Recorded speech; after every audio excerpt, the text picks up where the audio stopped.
Hello, hello, hello, and welcome back to Behind the Walls of the World Psychiatric Hospitals.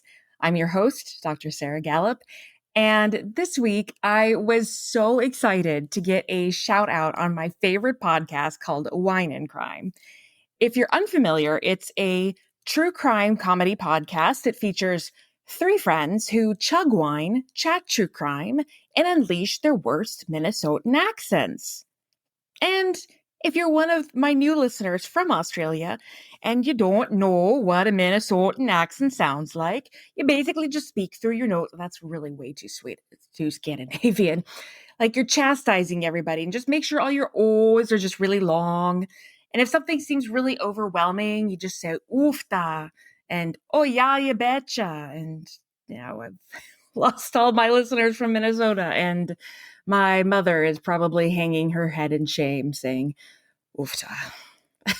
Anyway, if you want to give that episode of Wine Crime a listen, it's episode 341 called Mental Asylums. They give an overview of the history and psychology behind old psych asylums and then tell a few grisly stories from old hospitals. So it's a good listen, but do keep in mind it's rated at least PG-13, so be aware of that.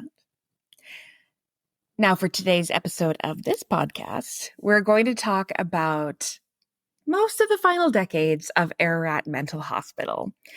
You'll notice a major shift in this episode away from the hospital itself and toward the legislation that directed the course of the hospital toward its closure. I've noticed this several times now at the hospitals that I've covered, that the early history from like the 19th century has lots of information and stories, but that there's very little information from the latter part of the 20th century. And we'll get to some of the reasons why I think that's the case. So trigger warnings for this episode include the outdated clinical terms that are no longer accepted in the field, several mentions of patient abuse, and pretty graphic descriptions of violence and self-harm. So I will, especially regarding the latter, I will give trigger warnings before those. Also note that if you are an Aboriginal person from Australia, please also be aware that I will be mentioning the names of deceased people as well as various places throughout this episode. And I also want to offer a not so shocking disclaimer that amazingly, I am not an expert when it comes to mental health law in Australia. And quite frankly, I don't even really understand Australian politics, so I will do my best to convey the information I've gathered as accurately as possible. But please note that there may likely be some areas that I miss or misrepresent. And lastly, all of my sources will be listed at the end of the episode transcript. I want to highlight in particular the book Aradale, The Making of a Haunted Museum by David Waldron, Sharn Waldron, and Nathaniel Buchanan as a source I use throughout the episode. So come on in and get comfortable as we go behind the walls of Ararat Mental Hospital. We left off last week in 1958 after then Superintendent Dr. A.S. Willis wanted to include the community in a competition to rename the hospital, and the unofficial name of Aradale Mental Hospital was put forth. I'll be using both names, Ararat and Aradale Mental Hospital, in this episode, so just know that I'm referring to the same place. This was also the year that the Mental Health Act of 1958 was voted into law. And this effectively repealed and replaced the Lunacy Act of 1898, which had been the law for 60 years. So clearly, there was some room for improvement over the decades. We know from previous episodes that some nomenclature surrounding mental health care had already been changed. The name of the hospital had changed from Ararat Hospital for the Insane to Ararat Mental Hospital in 1934. Lunatic and insane person were no longer accepted terms, and they were replaced with mentally ill persons. The definition of mental illness became, quote, arrested or incomplete development of the mind, psychopathic disorder, and any other disorder or disability of the mind, end quote. So at this point, there was still some wiggle room about what mental illness actually included.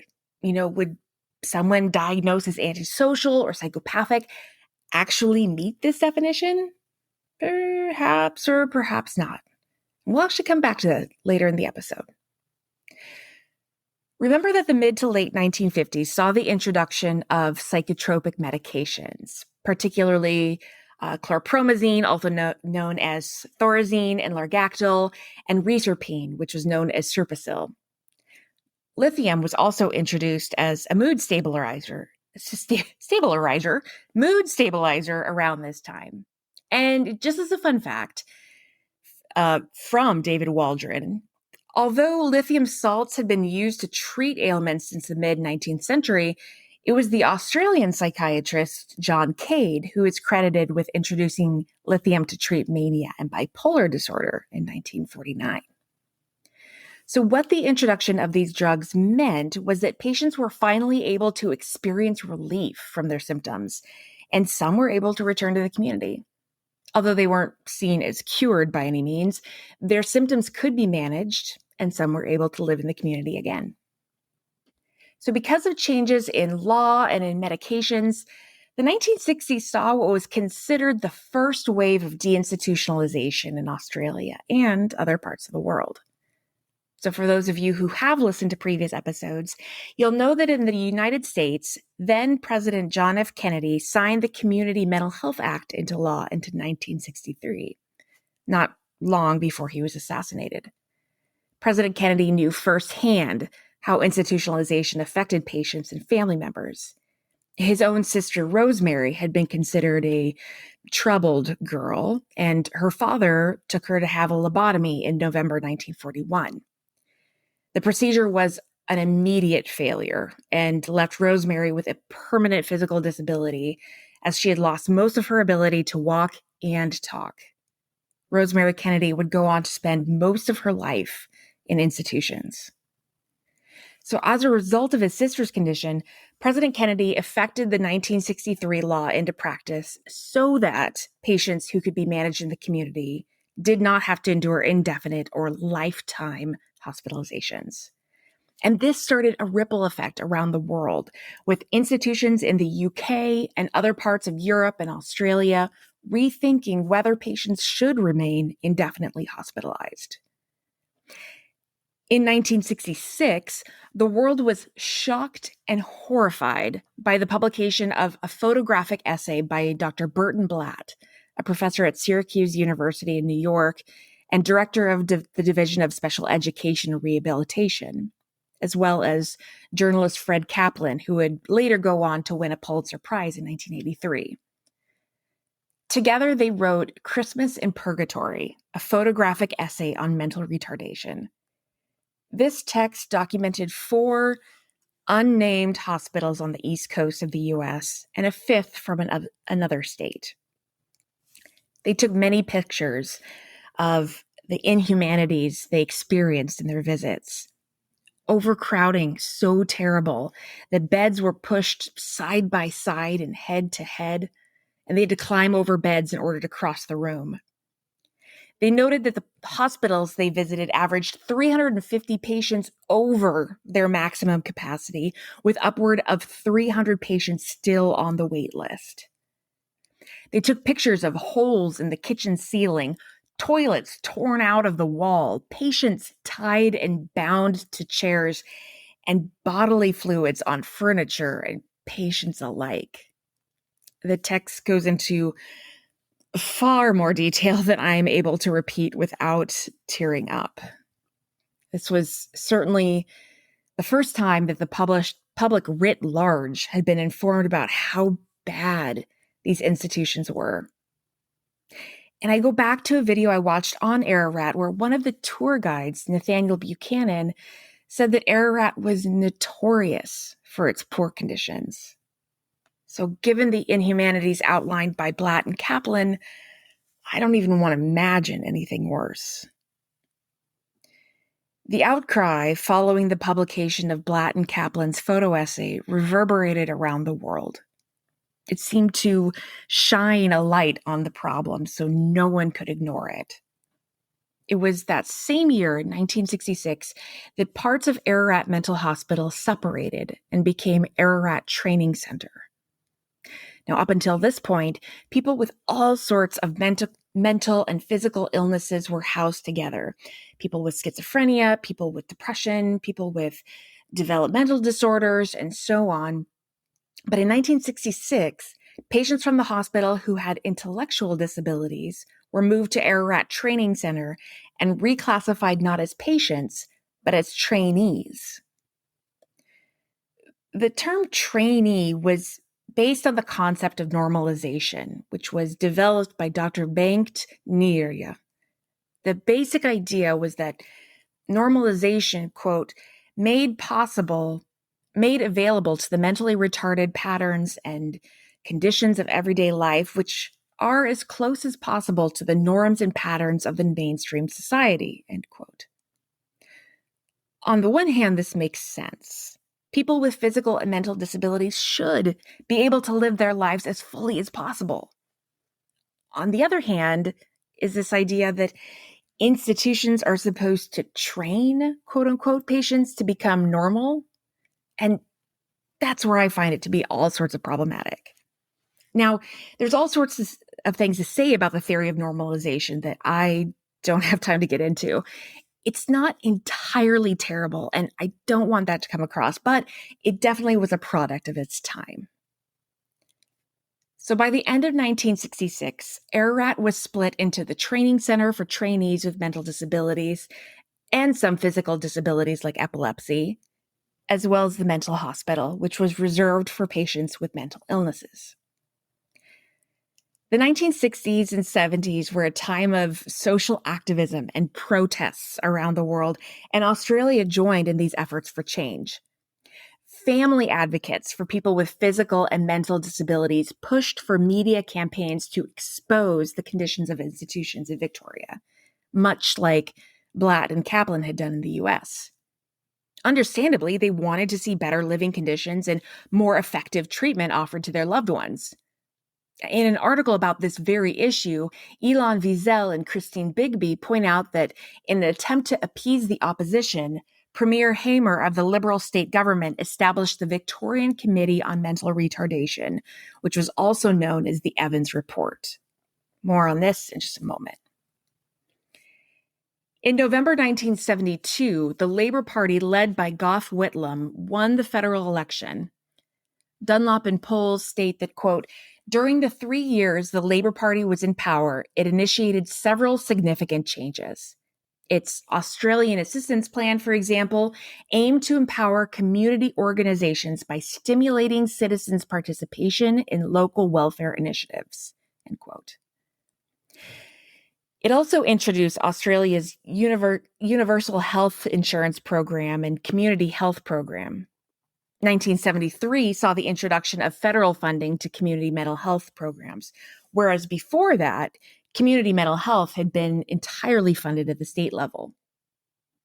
Now, over the previous decade, during what many call the first wave of deinstitutionalization, the number of beds allocated for mental health needs decreased from 12,400 in 1965 to 7,400 in 1975.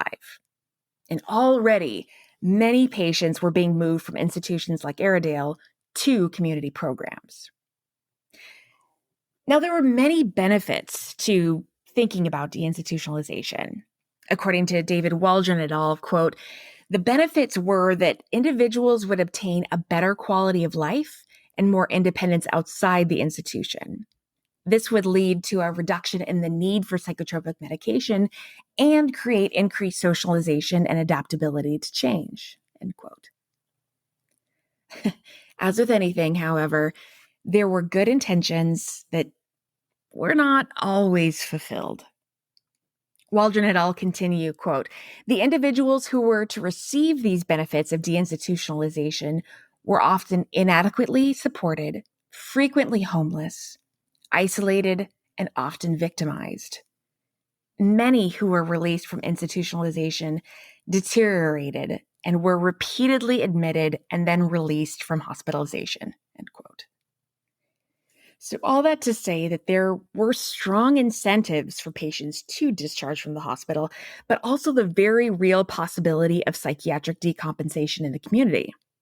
It's really a dilemma that continues today. How can we best treat patients within the least restrictive measures? In 1977, the Evans Report had revealed that, quote, institutions were overcrowded and understaffed, and that they effectively segregated people with disability, isolating them from contact with the general community, and were a deficient living environment, end quote. The Health Commission Act of 1977 made provisions for a bit more oversight in these institutions. I imagine they would have to, given the demands from advocacy groups and patients' family members. Now, interestingly, one of the treatments missing from Aradale during this time period was basic therapy. In fact, according to Waldron et al., quote, Aradale actively discouraged psychotherapy and, as such, discouraged the patients from reflecting or working through their memories, thoughts, and feelings, which, in the context of psychotherapy, would create an environment where the patient could gain some insight into their illness and its genesis, and thus lead towards some level of healing, end quote. So this begs the question, what type of treatment was being used for patients, if not for developing insight and working toward healing?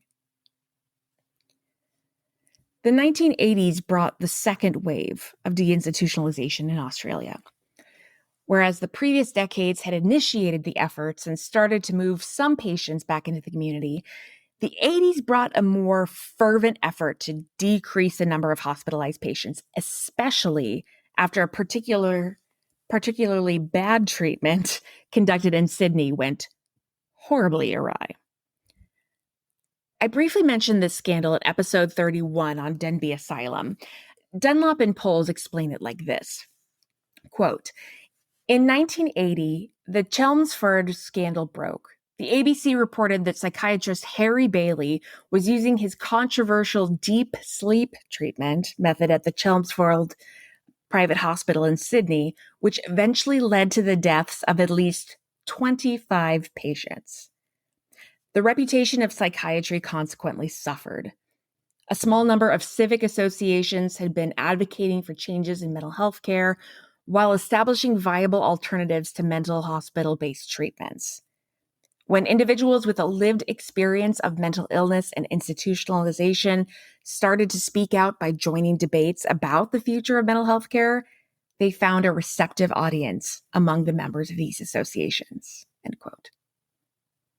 So if you do recall from episode 31, deep sleep treatment involved keeping patients with mania heavily sedated in an almost coma-like state for days, sometimes even up to 2 weeks.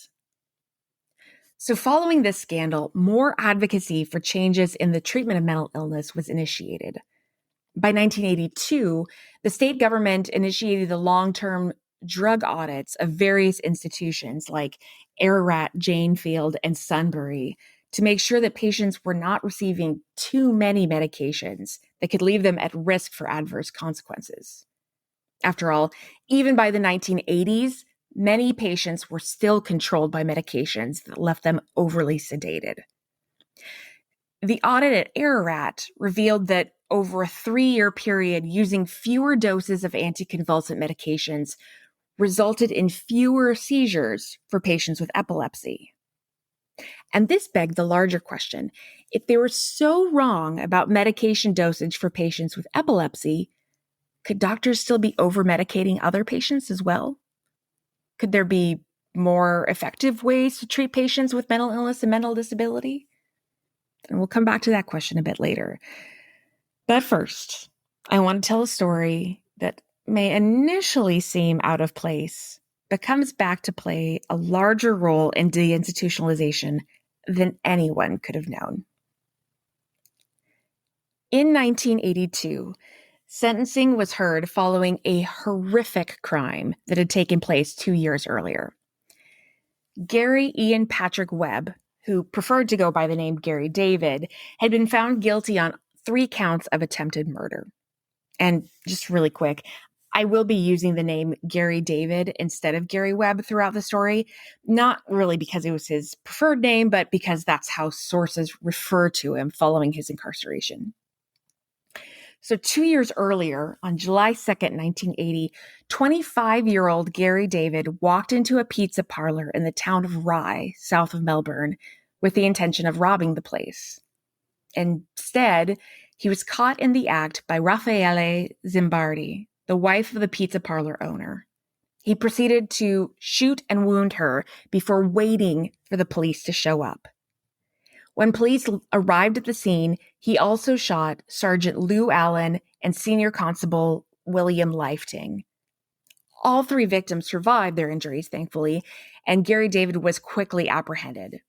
He later stated that his goal had been to kill one of the officers, hoping to bait the remaining officer into shooting and killing him. Now, I want to offer a trigger warning here for mention of sexual offenses and pretty graphic self-harming behavior. So if you'd like to skip this part, fast forward about 2 minutes. So Gary David was a young man with an extremely troubled past. His father was a habitual criminal and a pedophile who had served time in prison and psychiatric hospitals. And David himself was starting to follow a similar path. He had been in legal trouble since he was 11 years old and was diagnosed as having psychopathic personality traits by age 13. By the time of his crime in 1980, he had already been admitted to psychiatric facilities on several occasions and had been given the diagnosis of antisocial personality disorder. He also had a history of attempting suicide multiple times and engaging in self-mutilation. Now, quick side note, just to say that I used to do behavioral risk assessments for folks brought into the emergency department for suicidal ideation or following a suicide attempt, sometimes for homicidal ideation. There are many terrible ways that a person can harm themselves, but the most disturbing cases I remember seeing were the ones where someone mutilated their genitals. And that seemed to show the strongest amount of intent and desperation. And Gary David took this to an extreme. Quote, among other things, he swallowed razor blades, cut off parts of his ear and his left nipple, injured his genitals, hammered nails into his feet, and swallowed corrosive liquids, end quote. And this was clearly someone who, A, was in significant distress, and B, wanted other people to see and experience his distress. So in 1982, Gary David was sentenced to 14 years in prison for the 3 cases of attempted murder. While incarcerated, he worked with a prison psychologist who recommended that he write down his more elaborate and violent fantasies as a form of catharsis. And wouldn't you know it, he did. He wrote a lot. So much, in fact, that he was featured in a 1985 newspaper article about his prolific poetry writing. And another side note here. Journaling and therapeutic writing can be beneficial for many patients, but I would never instruct a patient with antisocial personality disorder and violent fantasies to write down their violent fantasies in detail. It doesn't serve as catharsis for them. It reinforces their ideas and gives them time, space, and creativity to think about those fantasies a little bit longer. But remember, this is the 80s, and the idea was that if you can just get it all out, you'll feel better. But for antisocial folks who have those psychopathic tendencies, as Gary David seemed to, they can't just get it all out because there is no bottom to their reservoir. Psychopaths are notoriously difficult to treat for that reason. Even really effective treatments like dialectical behavioral therapy, DBT, only serve to make them better and more effective psychopaths. So I'm going to deviate and step away from Gary David for a moment, but trust me, he'll come back soon enough. In 1986, a new Mental Health Act was passed that seemed to point Victoria in the direction of deinstitutionalization. According to Owen Bradfield, among the many changes this new bill made, quote, the Mental Health Act of 1986 allows for individuals with a serious mental illness to be treated on an involuntary basis, either in a psychiatric hospital, on an involuntary treatment order, or in the community, on a community treatment order, end quote. It also effectively established a mental health review board whose job it was to assess patients annually and review those treatment orders. Now, that was a sign of progress. No longer were people hospitalized indefinitely for little to no reason.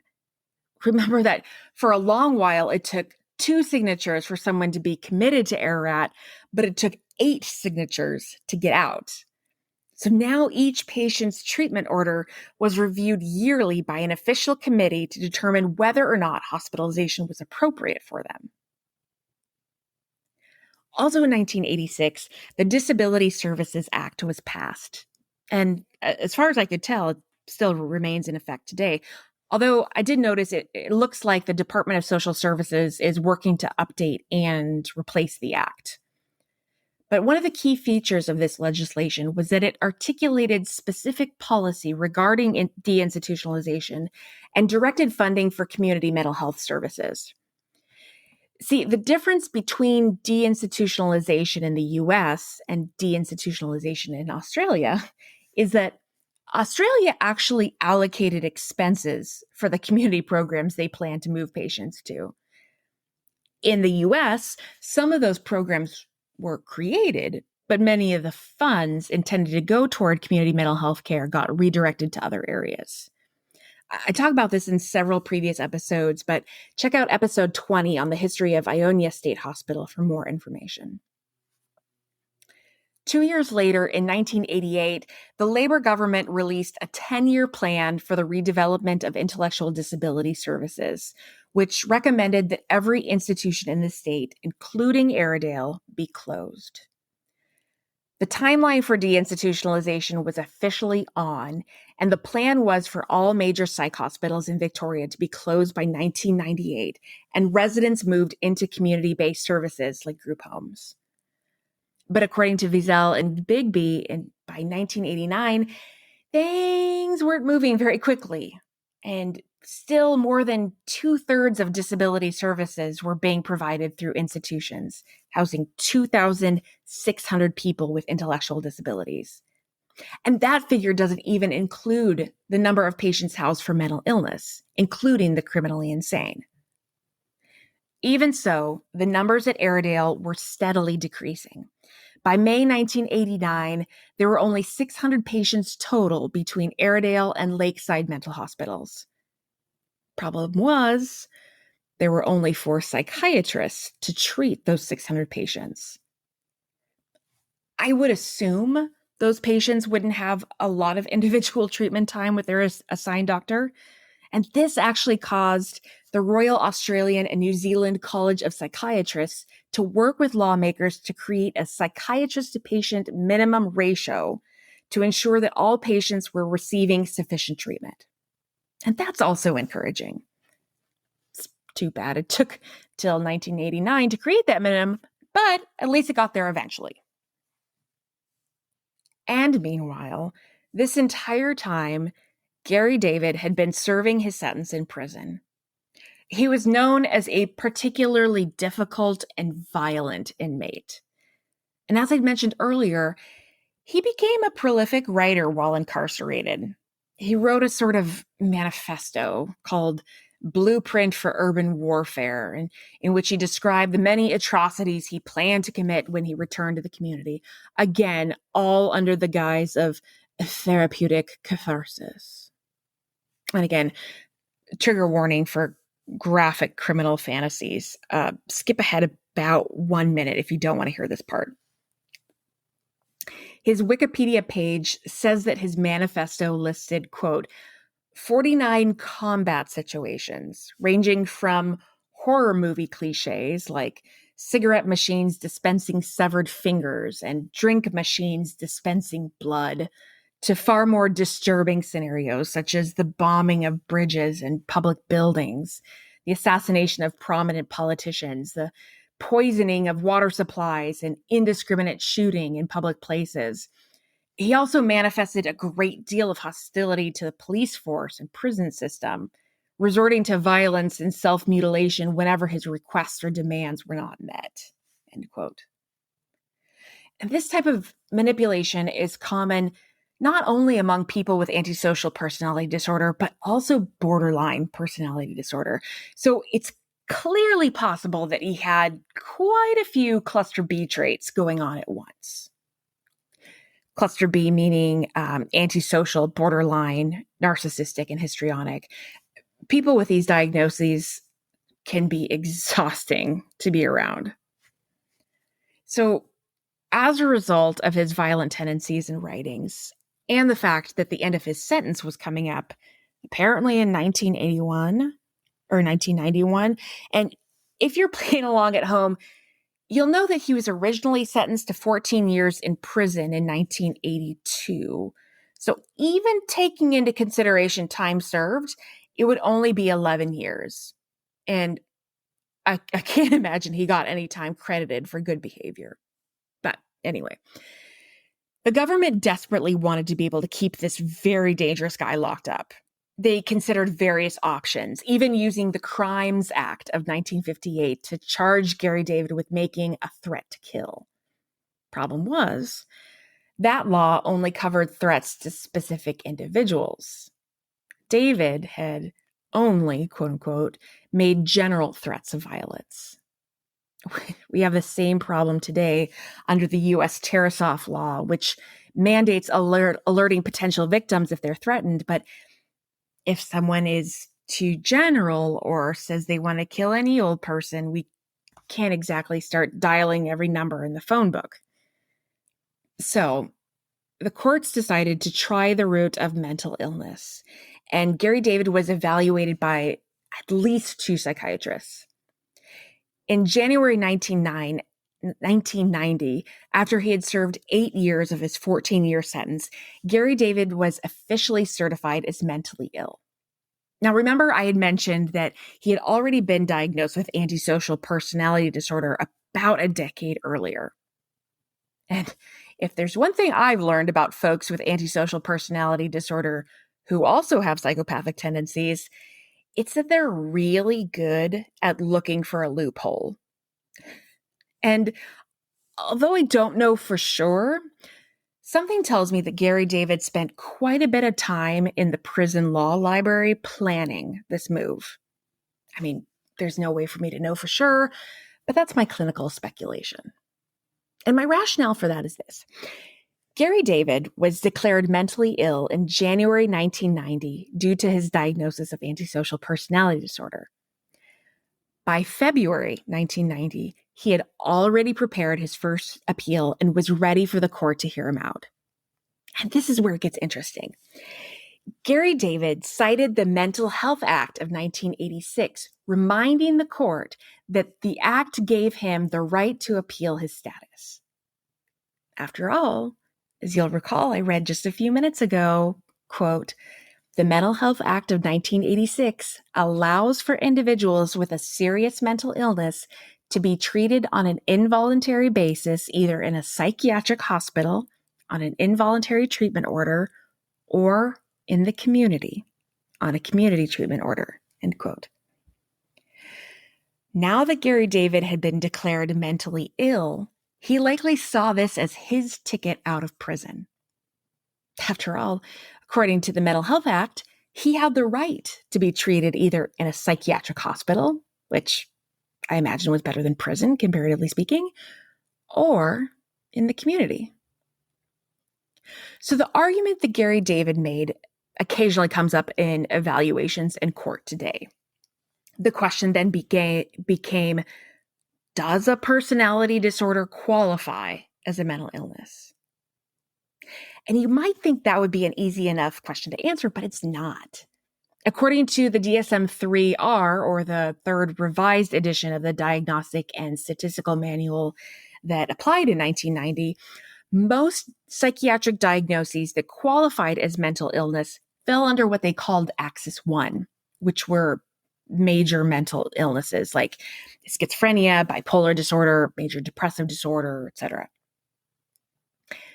Personality disorders, on the other hand, fell under Axis 2, which were an entirely different category that was deemed to be a chronic condition that didn't quite rise to the level of an Axis 1 disorder, and therefore didn't meet the threshold of a mental illness. So back and forth the courts went. 11 psychiatrists and 2 medical doctors debated the issue. Quote, "A mentally ill person may experience intense and debilitating distress and or may enter a fantasy world and lose touch with reality, whereas a person with personality disorder does not experience intense distress and is well aware of what is going on around them. Whereas mental illness can be medically treated, a personality disorder cannot." End quote. And so, Gary David was reevaluated in light of these new definitions. And in May 1990, the Mental Health Review Board examined the evidence and declared that since David only had a diagnosis of antisocial personality disorder, he could not be certified as mentally ill.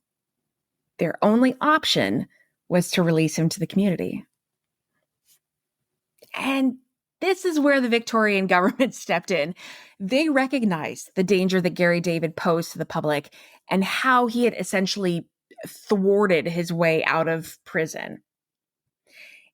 In a case law summary, Dr. Brian Keon-Cohen says, quote, "The government then attempted to resolve the dilemma by introducing a new piece of legislation. The Community Protection Act of 1990 was passed and aimed entirely at one citizen. Under the Community Protection Act, a judge of the Victorian Supreme Court was given the power to place Gary David in preventive detention if he or she was convinced on the evidence placed before him or her and on the balance of probabilities that Mr. David A. is a serious risk to the safety of any member of the public, and B, is likely to commit any act of personal violence to any other person." End quote. Now, I have mixed feelings about this law. On the one hand, it sounds like Gary David was a very dangerous person who needed to be kept out of general society. But according to the law, we are all presumed innocent until proven guilty. And Gary David hadn't threatened anyone in particular, and yet he was detained because of this. I'm obviously not a lawyer, but I think if they wanted to keep him on something, they probably could have charged him with something like terrorist threats. I don't know if a charge like that existed in Australia in 1990, so take that with a large grain of salt. But it seemed like maybe they could get him on something that he actually did. But regardless, Gary David was ordered to remain incarcerated indefinitely. First at J Ward, a branch of Ararat Mental Hospital I haven't told you about yet, and then in Pentridge Prison. Gary David died on June 11th, 1993 from peritonitis after swallowing a razor blade. His death was considered self-inflicted. At the time of his death, Gary David was 38 years old and had spent 33 years of his life in various institutions. And that is the unbelievable story of Gary David, the man who had legislation created to keep him locked up. And you know what? I thought I was going to wrap up the history of Aradale Mental Hospital today, but there's still more to go. You guys, I haven't even gotten to the big inquiry of 1991 yet. And oh my gosh, this story just keeps unfolding. So here's what I think I'm going to do. I'm going to try to wrap up the history of Aradale next week. And if I can, attempt to tell the history of J Ward in the same episode. If it gets too frenetic, I'll let you know. And if I had to separate the two episodes, I'll do that too. So big thanks again to Wine and Crime for the shout out this week. Thank you very much to David Waldron for loaning me a copy of his book, Aradale, The Making of a Haunted Asylum, while I wait for my copy to arrive. Thank you to all of you who have joined the Facebook group and Instagram page or who've reached out to me. I really, really appreciate it. If you like this episode, feel free to visit my Beacons page for ways to support the show for as little as a one-time gift of $3. It'll help me buy books for future episodes and help keep the show running. So that's https, was that :/ beacons.ai/behind the walls podcast. And if you like the show, please rate, review, and subscribe wherever you're listening, but super extra bonus points if you do all that on Apple Podcasts. That's really the best way to help people find the show. So thank you so much again for listening, and remember, do the best you can until you know better. And then when you know better, do better. Until next time. Thank you so much for listening to Behind the Walls of the World's Psychiatric Hospitals. Once again, I'm your host, Dr. Sarah Gallup. Cover image is by Christopher Payne. Check out my website at behindthewallspodcast.buzzsprout.com. Follow the podcast and learn more on Facebook at Behind the Walls Podcast and Instagram at Behind the Walls Pod. For questions or recommendations, email me at behindthewallspodcast@gmail.com. You can find new episodes every Monday on Amazon Podcasts, Spotify, Stitcher, or wherever you're listening right now. If you like the show, please rate, review, and subscribe on Apple Podcasts. It helps other people find and listen to the show, and I would be so grateful. Please stay tuned for more episodes of Behind the Walls of the World's Psychiatric Hospitals. Until next time.